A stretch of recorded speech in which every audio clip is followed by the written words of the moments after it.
In today's video, I'm going to teach you how to create and publish a form in Typeform. We'll walk through the full basic process from getting into your account to sharing your finished form with other people.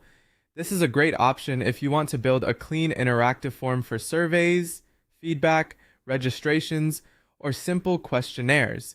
To begin, go to typeform.com and either sign up for an account or log in if you already have one. Once you're inside the dashboard, look for the option to create a new form and click Create Typeform. This will open the form builder where you can start putting everything together. If you're new to the platform, take a moment to get familiar with the layout. The workspace is designed to help you build your form one question at a time, which makes the process feel very manageable. Next, start adding questions using the sidebar. You'll see different question types available, and you can choose the ones that best fit the information you want to collect. For example, short text is useful when you want a brief written answer. Multiple choice works well when you want people to select from set options, and rating is helpful for measuring opinions or satisfaction levels. As you add each question, make sure the wording is clear and easy to understand. Keeping your questions simple will usually lead to better responses.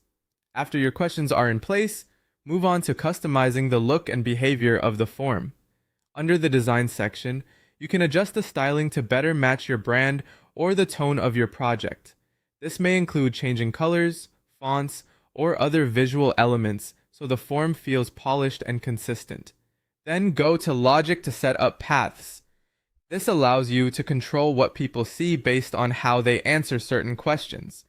It's especially useful if you want to create a more personalized experience and avoid showing irrelevant questions. Once everything looks the way you want, click Publish to make the form live. After publishing, go to the Share tab and copy the form link. This is the link you'll send to users so they can open and complete the form.